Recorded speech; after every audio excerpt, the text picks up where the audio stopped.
Mendy amechapa zake mbili. Na sijui by the way watu wa Arsenal ni kama kuangukia juu. Mtu anaingishwa, you didn't expect him.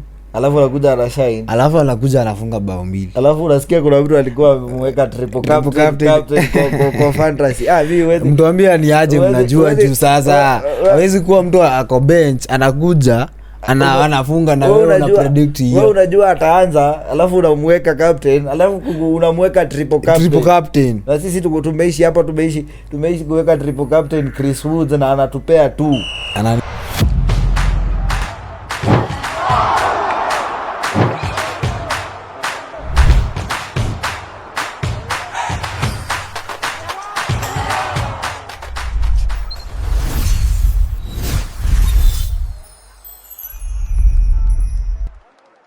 Welcome back to another episode where we bring you the exciting and the latest news concerning football.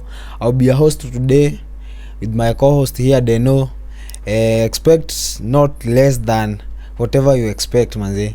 Getting into action, we have had a very good weekend. Kwangu mimi nimetoka na draw. It was not that exciting though I came from behind.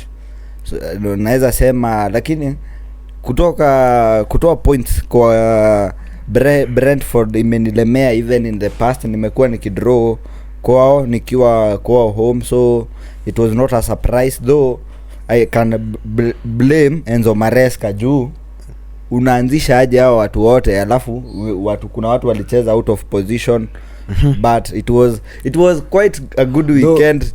Juu nililose na Man U akalose. Man U angetongana jana atunge. So concerning that game ya Brentford na Chelsea, what do you think specifically went through?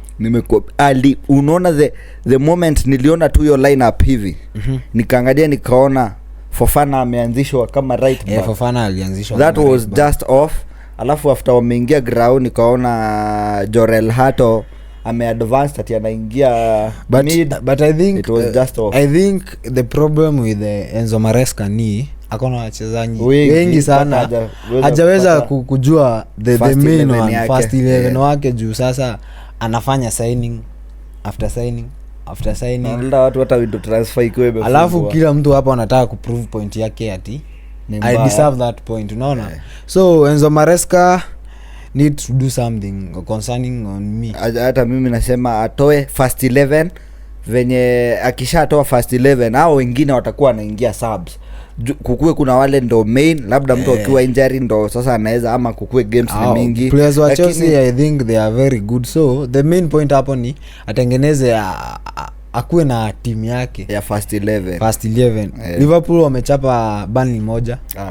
Kalikuwa kabahati kidogo Liverpool watoke ka draw na tungefurahia.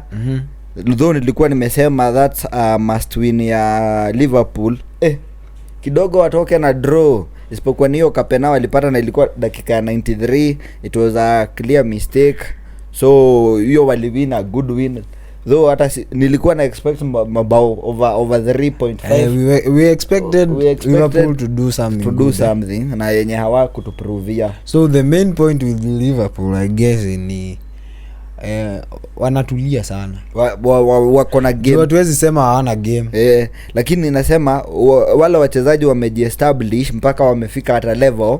They are not hawajitumi, tunasemanga hakuna force. Hakuna hiyo force juu hata bado wanajua si ndo champion na wanaona bado watachukua.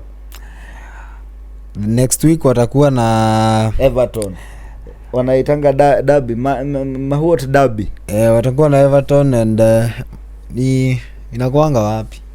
Kwa sijui Merseyside derby. Inakuwa ni na huko. Hiyo by the way it will be a good game.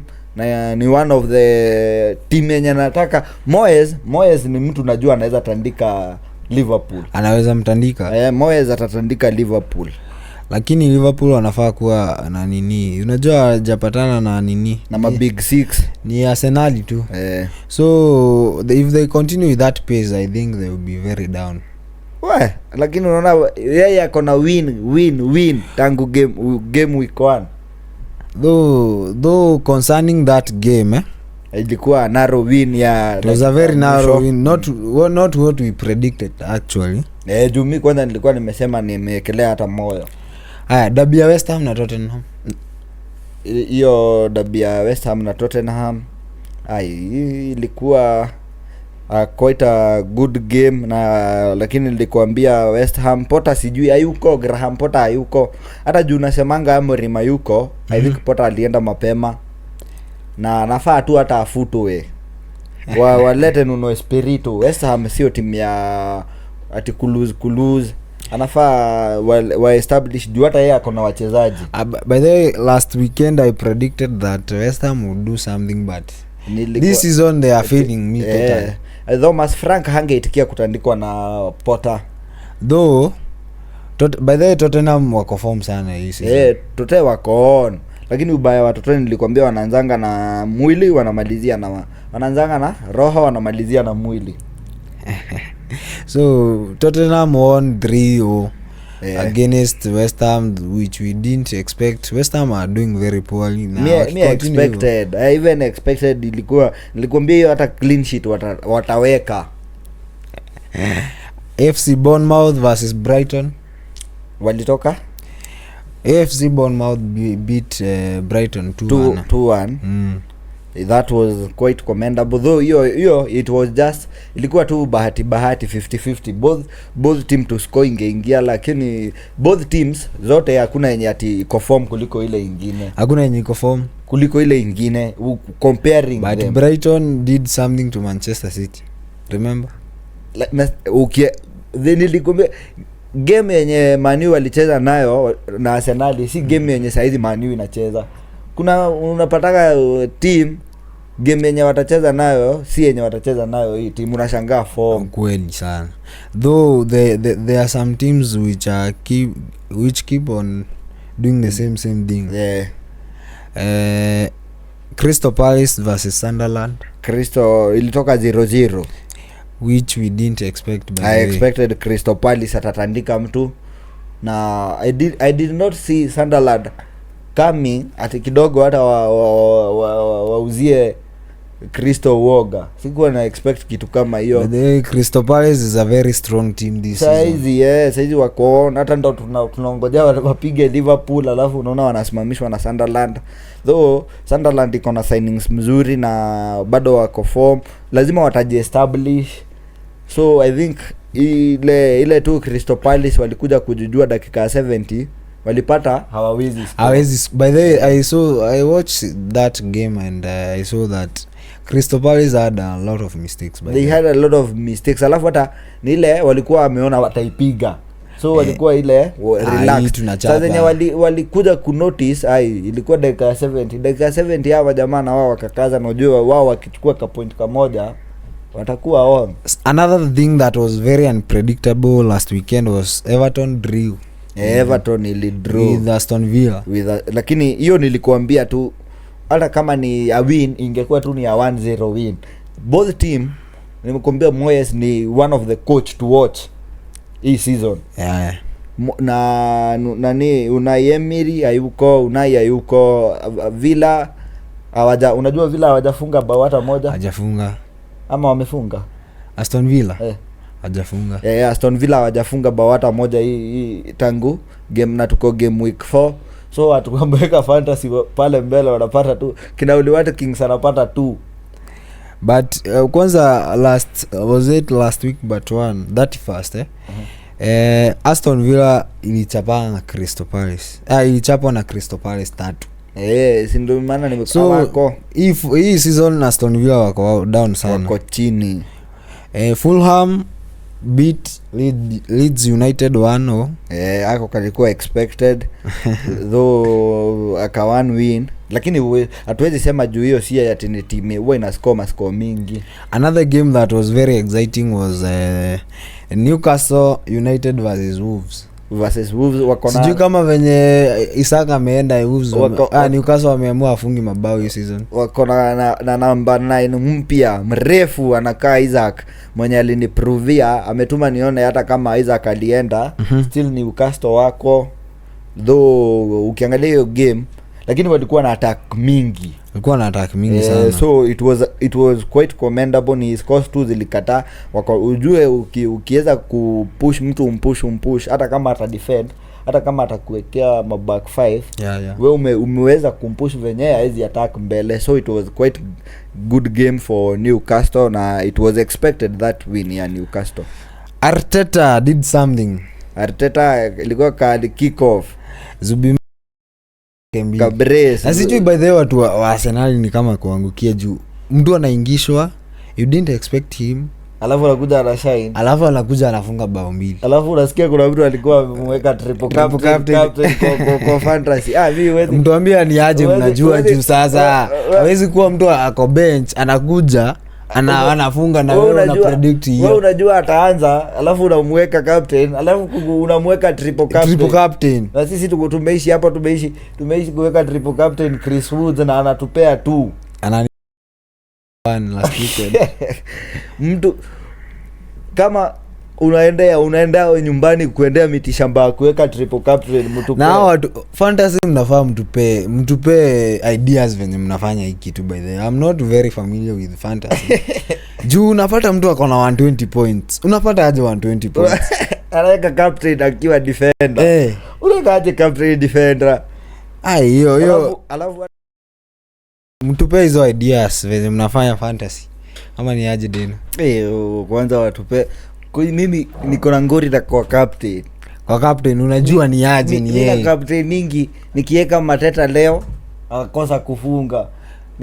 Nikiweka anaitangwa nani Chris Woods anakosa kufunga. So uko zile alafu unapata mtu adiweka defender. Kuna mtu anaweka hata keeper. Unaweka Raya captain, alafu anatoa clean sheet na ana make save. Ujue by the nime notice kwa fantasy if the keeper concedes hata akuwa make saves fantasy keeper, hata akuwe make saves kama anaitangwa ni wa Brentford ule Petrovic ukiangalia game yake akona many saves, lakini juu ameconsider hata bao moja atakuwa na atapewa points. Tuende kwa defenders kama umeconsider hata kama ninyi mmewin, bora yake mmeconcede hiyo bao moja, wewe unanyimangwa point, unanyima point. Tuende kwa mid hata uweke mtu kama nani, na isipokuwa ni venye tu Kaisedo alifunga na sijui ni nani ilikuwa na discuss na yeye. Mid yako kwa fantasy avoid mtu yoyote anaitwa defensive midfielder. Juu ukiangalia attributes zake most of the time hata kuwa na assist, hata kuwa consider who scores at midfield. Kwa at midfielder eka mtu mwenye na forward eka mtu mwenye ata score, alafu defense ujue hata concede, keeper uweke mtu hata concede bao hata moja. On a serious note manze, tupeni hizo ideas. We need to bring this thing to hizo inakuanga award inakuwa kwenda sijui trip. Ziko na matrip unalipiwa sijui nini, ni maholiday mzuri. We deserve that thing as Kenyans. Kwa football tunakuanga juu sana as fanatic kupenda. We come to the main game ya weekend. Manchester City, the team beat Manchester United. I had predicted Man U shida yenu ni gani? Unakufia Masagara talk manzi. What is the problem with your team? Hata hii timu ujuangi shida. Unajua niliona kitu leo ati shida ilikuwa Roro wakatoka, shida ikaingia Rashford. Ikaingia Rashford, wao wachezaji. Yaani ni a list of wachezaji wenye wote wameenda mpaka Onana. Sasa unashangaa sasa si walisema shida ni Onana. Onana ameenda. Utulie usikie za kizindo shida. Yaani like hakuna time watakuwa satisfied ama nini, lakini hii ni my advice to Amorim venye nikija have a one on one na Amorim namwambia kitu moja, back 3 PL haiwezi. Can't work. Team zinatumia back 5, wewe unakuja kutuwekea back 3. Burnley walikaza na back 5. Brentford walituwekea back 5. Uliona Haaland mkiwa back 3 anawaleta wanyinyi wote watatu pamoja. Doku in fact Doku ana dribble anawaleta nyinyi wote pamoja. Akisha piga cross moja hiyo ni bao. Ni bao juu mkisha kuwa position ya number 9 mtu kama Haaland ama Foden mtu ataingia kwa box. Hiyo back 3 hata Mazoroi mwenyewe by the time anainua kichwa hivi, na nilikuuliza swali, una drop Bruno unapandisha Dorgu. But I think specifically tuongee tu kweli kuhusu Manchester United. Manchester kuna driving force. Kuna mtu anasema hapana usichezeshe huyo. Juu by the way Kobe Maino alikuwa anafaa kuanzishwa. Maino would be in anaanza Ugarte na Maino ako nje. So hapo kuna a driving force yenye Manchester United wako nayo. Kuna conflict. Amorim kuongea tu kweli na skills ako nazo. Hata hiyo back 3 akiweza ipanga venye yeye anataka inaweza zitaingiana juu Manchester United is attacking team So hiyo driving force kwa Manchester ndo inaharibu. Mmekula pesa mingi sana na hizo vikombe mkaona sasa tunaweza haribu team. Lakini wacha tuone juu Bruno alisema tumekuwa tukisema na history but as per now alisema tunafaa tuangalie game to win game yenye iko tuachane na history. But Bruno is one, I think he is one of the people who is cracking Manchester United. He is the captain Sasa yeye atawaka under instruction. Hata anajaribu ingi kuibeba. Bruno is one of the watu wenye unaweza sema amebeba team. But it's time we should give Amorim a chance. Before asakiwe apewe chance yake ya proof point ati. Hii back 3 anajaribu kutuonyesha. Wezi niambie umecheza game more than 40 na uko na win 10 useme tukupe chance. Hapana. It can't work. Hata kama ni mimi siwezi simpia msichana miezi 3. Ni ya kwanza ya pili ya tatu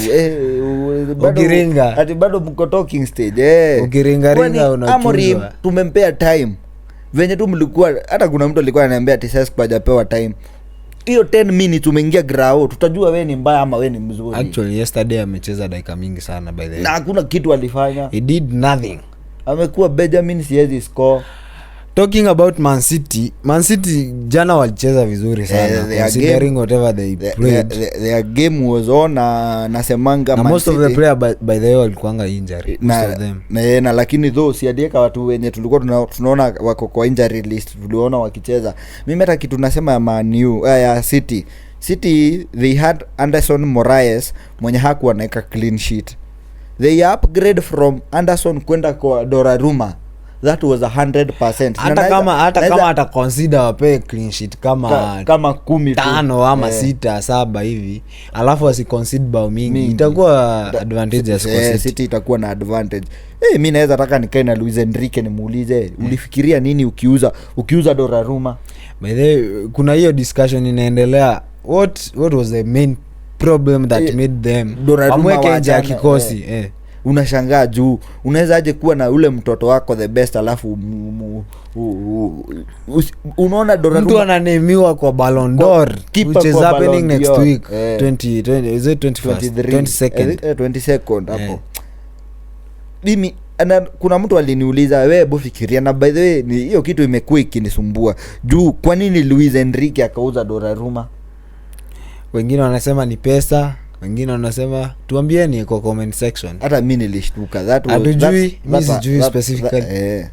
That's a question to ask. So Manchester City if they continue playing like that wanaona wanaweza rudi form. So mimi nasemanga let's discuss a game as a game. Tuachange kusema ati juu walitoanga ama juu walifanya hivi juu play change. But watu wanasema tumechapwa game ngapi? 2. Na mmechange venye mlicheza mnaona mkakuja mkacheza na Man U mkiwa on venye si amkuwa venye mlicheza na Tote. Ndio maana football inaitangwa it's football inaweza dunda Man U jana mmeniaibisha. This week we are having a Champions League. Some games zitakuwa zikiendelea za champion. I think we should look at some Premier League teams ama the main teams Arsenal watakuwa wakicheza na Atletico Bilbao. I think Arsenal kichwa. Arsenal saizi wako on. Atletico bado wako. But that is another phase. That is Champions League. That is not Premier League. Wewe kwani si Arsenal ilipiga Real kwa champe. Arsenal saizi wako na hiyo drive. Wanasikianga tunawaambianga kuna kikombe wako nayo ya Europe. Wakisikia hivyo unaona alafu mzee ako mwaka wa 6 na vikombe ni tule tudogo, labda hii tumuaminie. Tottenham watakuwa na Villarreal. Tottenham na Villarreal hiyo naye ni smart, itakuwa game smart. Hiyo itakuwa one of the best. Tote wako on, Villarreal bado wanakuanga a team yenye unaweza sema nitapea kichwa na unawaambie Muhindi akuwekee pesa. On 17th Chelsea will be having a match with Bayern against Bayern Munich. Na alafu hiyo kitu inaniweka mpaka uoga. Tuko na Bayern alafu tuko na Man U. Sasa mimi nashangaa mzee, lakini by the way hizi games za UEFA venye mimi naziona kwa hizi timu zetu ziko UEFA, they greatly affect the EPL. Na ujue hapa utafunga macho ukisema ati unataka champe, ufunge macho EPL by the time unainua hivi Manchester imekugonga. Uko mid table. Manchester ishakugonga. Uko mid table by the time unakuja kurecover unasikia uko number 16. Another exciting game to watch that day is Liverpool against Atletico Madrid. Hiyo naye ni smart. Though unapea Liverpool kichwa, hiyo ya Chelsea. Uko sure? Napea Liverpool. Atletico kichwa is one of the toughest teams in Champions League. Sijui mbona nyinyi mna underrate Liverpool. Hatujai underrate though. That would be very tough for Liverpool. Hiyo ya Chelsea inaweza toka draw. Manchester City on 18th will be taking Napoli. KDB against his team. Wacha tutaona KDB. Unajua walifunga last hii weekend tumemaliza na Hoyland. Wacha tuone Hoyland. By the Manchester United you have to do something. Sijui ni management, sijui ndo nakwambia, sijui ni nini. Usiseme ni wachezaji juu, hata nani Onana alipewa man of the match. Hata Rashford alicheza. Hata Rashford amecheza vizuri. So usiseme ni wachezaji wabaya. Actually they scored 6 goals. Na alikuwa na assist na alikuwa na bao. So uwezi sema ati Man U ina wachezaji. Ni kuwatumia vibaya. Man U ni either formation, either the coach, ama wao wenyewe kuna kitu wanataka yenye hawafanyi. Acha tuone kama Rasmus Hojlund watacook something kwa KDB against Manchester City. Though that game will be very unpredictable, but Pep inakuanga vinoma sana kumtoa kwa hizo knockout za kwanza kwa Champions. Mapema Pep anaweza enda. Our Newcastle wako na Baka. Na Lamil kama hatacheza anaweza kuwa out kwa hiyo game. Hiyo game mimi kitu hata nasema naona ikitoka red card kama 2. Newcastle wenye wanakuwa na aggressive game wakienda kuchezea utoto na wenye tuote tu Barcelona ni si watakaza lakini inakaa kutoka red card mingi, inakaa kuwa nazo mingi. Ukiangalia game ya Newcastle juu Tonali alipata red card, amepiga tako Van Dijk, tako za DLS, tako za Konami. Unapigaje mtu na hata akona ball na huku nyuma, hata si assist, hata si ati atapiga ball huko mbele. Unapiga tako hivi, tako ya DLS. Lakini hata wakaze aje, Barcelona is a team that possesses ball with wakiwa na accuracy mingi na speed na kuanga juu sana. Ndio maana nakwambia, unaona hiyo kupossess, watapossess ball, knockout watu wa Newcastle wakina Shaw.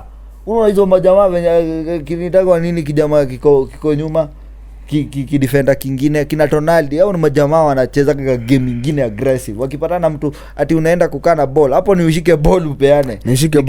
Nikija kuwa coach wa Barcelona hii nawaambia msikae na ball.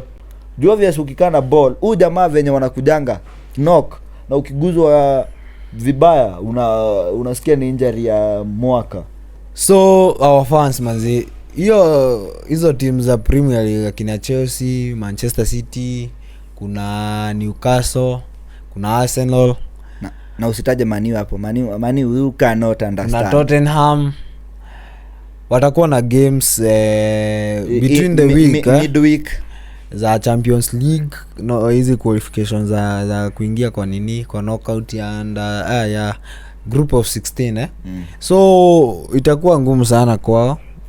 And nikiangalia game za weekend, team kama Liverpool haitakuwa na game, so we are expecting them to beat Everton ama Sasa tuingie hizo za weekendi. Liverpool Everton, nimekuambia I'm expecting something from David Moyes. Sijui mbona Liverpool, mimi nataka mtu atampiga na mwingine ampige ndo asiende sana tu. Unajua last season tuliinua kakichwa hivi tukamwona akona point zingine hatuwezi fikia. Hata ikuwe ni bao moja, hizo ni point 3. Hata kabao kamoja ni point 3. So I think David Moyes si uko 100%, lakini naona hiyo game naona ikitoka draw. Lakini unajua Liverpool watakuwa they are focusing on the main game ya Sunday. Hawana ati Champions League hapo katikati. So their players wako on form bado. Liverpool hawatacheza champe? Hawatacheza. Mbona? Game yao bado haijafika. So no, lakini mimi nataka Moyes, Everton, Grealish, KDH. Fanyia Grealish have been doing very good. Afanyie anaitwa Ancelotti. Ancelotti anajiona sana. Brighton watakuwa la Tottenham. Brighton na Tottenham, one of the best games I think yenye iko juu Brighton inawezaka Tottenham. Mimi hata hiyo hata itakuwa kwangu mimi nikiona Brighton itachapa Tottenham juu kama imedraw Chelsea. Tottenham will be nao saizi wako ground wakitrainia hiyo game ya hii wiki ya ubaya hata watoteni ati wako na campaign between the week. Hiyo ndo nasema. Though akona wachezaji wengi, ukiangalia hata Tottenham wamefanya a lot of signings, so wanaweza distribute to, unaona, considering they are playing with Brighton. Hata kina Johnson hawakucheza game ya last week. Usi watu wengi unaona venye alifanya sub mingi kuwapea exposure na kuwapea that time. Thomas Frank ni mtu ako na experience, so ataweza. We have another interesting game, Burnley versus Nottingham Forest. Forest imekuwa ikiniangusha ikiwa I said by then nilisemanga tu hawakuwa nafaa kuuza huyo coach. Nuno Espirito imekuwa ikiniangusha. Anje Postecoglou akakuja, hata yeye bado akatwango 3.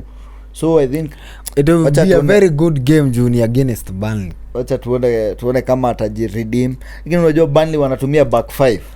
Hiyo back ndio maana nasema it will be a very exciting game. Wacha tuone venye itakuwa, though hata hiyo naona inaweza toka draw. West Ham United versus Crystal Palace, another favorite game ya Crystal juu hapa wanajua wataweka kitu. Watatandika nimekuambia Potter hayuko, so I think anapea Crystal Palace. Wolves versus Leeds United. Wolves versus Leeds. Hizo zote timu zote mbili ziko huko chini. So wacha tuone, lakini napea Leeds inaweza jiredeem. Fulham na Brentford unapea gani sasa? Fulham na Brentford, one of the best games bado, na Fulham wako on, Brentford wako on, lakini nasikizia Fulham watachukua. On the same Saturday kutakuwa sasa na game kubwa, Manchester United versus Chelsea. Man U hawako, napea Chelsea. Mbona unasema hivyo? Man U hawako. Wewe unasahau Chelsea wako na game between the week. They are currently kwa ground waki practice for the Man U hawako. Palma ataingia afanye test. Man U nini yao kubwa saizi ni hiyo game. Lakini sisi tuko na mingi. Nyinyi mko na currently mnataka Bayern Munich so tutatandika Man U. Mwana Man U akitumia back 3 Joao Pedro atamtoboa tu. Uko sure? Kabisa. On Sunday tutakuwa na game nyingine ya FC Bournemouth versus Newcastle. Bournemouth na Newcastle, by the way, hata hiyo ni smart. Weekend kuna ma games smart. Ziko smart sana. So unapea Newcastle kichwa bado. Hata kama wataenda champe, unajua bado wanaangalia ligi na bado watakuwa form. Hata inaweza wapea exposure. Though wewe unasahau Bournemouth saa hizi focus yao ni Newcastle on Sunday. Lakini Newcastle wako na focus mbili. Newcastle saa hizi wana focus kwanza na Champions League. So hata hao watu watakuwa na enough time ya kutrainia hao watu. So hapo Newcastle mimi naona wakigongo na Bournemouth. Ama itoke sawa. Mimi nimepea Newcastle. Napendanga Newcastle by the way. Unaipenda, lakini on Sunday Bournemouth will do something great considering whatever is happening. Champions League haikuangi mchezo sana. Inakuanga a bit serious. Sunderland versus Aston Villa. Hiyo sasa ndo nataka Unai akilemewa kushinda hii game nitasema hayuko. Juu Villa hata wao hawaja sofa hata hawajafunga hata siku hata moja. So na bado Sunderland wanakaza. Though naipea draw bado. Hiyo game haitakuwa ati a bit kali. But wenye atashinda slightly. Hata watu wa kuwekelea. Hata ikikuwa na mascore, watu wa kuwekelea GG tu. Watu wa kuwekelea uweke tu under 2.5. Manda ndizo tu zitakula kwa hiyo game juu both team ina defense wise ziko sawa na hata nguvu naona kama ziko sawa the same. Now Arteta have to come across his trainer Pep Guardiola. Ni mwanafunzi na mwalimu. Another big game. Wacha I don't know why they have hii season wameweka hizo game wamezipanga venye some teams zimefavor. Unajua City kitako hizi game kubwa zote zikiwa na Manchester United second leg watakuwa na an advantage, unajua hivyo. Lakini nilikwambia last season Liverpool hawakuchukua kikombe juu ya kitu kingine. Waliweza kuchukua point the first games, wakapata moyo, wakauzia watu uoga. Na unajua point zako ukipata point zako mingi utapata mpaka ile courage. Alafu hata ukicheza na Liverpool last season hata wewe ulikuwa unasikia tu uoga juu hii team imetoka iko na win. Lakini hapa Manchester City wamecheza na Manchester United. Hata kama wakagonga Manchester United. So Arteta have to be serious. Anaona sasa Pep ako serious. Anaona Pep amerudi. So if Pep ana make consistency ya kuchapa Arsenal, itapewa nini moral. Hizi timu zingine watakuwa wanakuja tu kuchafua unaona. Hii weekend nayo nitakwama na Arsenal. Bado wao wako champion, Manchester City wako champions. Hiyo ni a win-win kwa wote. Itakuwa win-win. Na si ndo nasema yani kwa wote wako champion, hakuna mwenye ako na focus ati ya huyu peke yake. Tena let us just say me kwangu Manchester City will do something. Atatandika Gyökeres vibaya sana. Hii nayo ndo tutagauge nayo kati ya Gyökeres na Haaland ni nani atasema. Juu kama tuki-recap na hiyo big six Arsenal had to play against Liverpool and they walitandikwa kamoja na Liverpool. Wakatandikwa kamoja na Liverpool. Wakawin against Manchester United, a very slight win. Bao ya Carefulio, si ndio? Which was later ilikuanga na maishu, hiyo bao ilikuanga mzuri though. Considering the way Manchester City have won against Manchester United, I think Arsenal they have to pull up their socks. Lakini wachezaji unaona kama kuna team iko na kila mahali ni Arsenal. Kikosi ya Arsenal inakuaga kama ni defense wise wako sawa, mid yao hata ni mbaya kabisa. Ukienda forward sasa saizi wako na a natural number 9, so wako sawa. But by the way, do you think he is fitting Arsenal? Na ni Gyökeres. With time niko sure ata adopt juu sasa anaona akistick to the position yake. Unajua Haaland ni mbaya juu Haaland is where he is needed to be, na venye ball itakuja ndivyo tu huwa anafunga. So I think sijui Gyökeres ama ndo Haaland didn't have by the way to adopt. Alikuja tu season akafunga akakuwa top scorer. Wewe hiyo time unajua alikuwa na nani mid? Na kina KDB. Hiyo time ya Haaland kukuja City alipata mid yenye na feed ball venye anataka. So he continued with the nini. But we are saying Arsenal at the same point wako na every position yao iko sawa. Wako Arsenal wanakuwa well distributed vizuri. Hatuwezi sema juu hata kipa ako sawa, strike iko sawa. So hiyo game itakuwa Emirates. Manchester City wako away. Ndio maana naipea Arsenal a slightly kawin wewe. Unawapea slightly kawin. Wako na advantage. So our fans manze, hii wiki in terms of football we have a lot of things to watch and we have a lot of football to enjoy manze. kulingana na nyinyi mtuambie, mkuwa mnatuambia hapo kwa comment section. We need to see hizo views.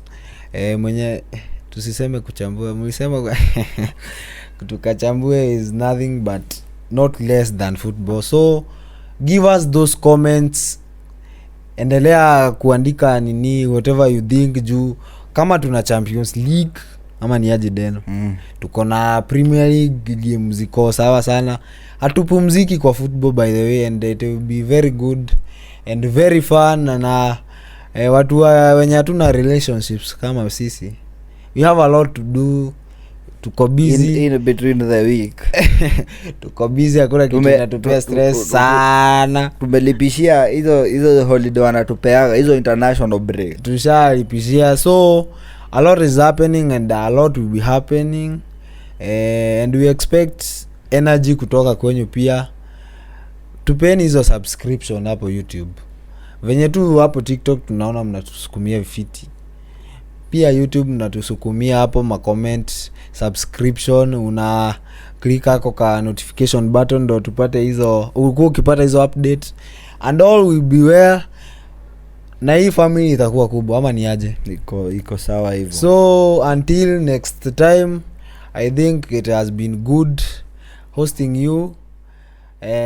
Tupatane next week.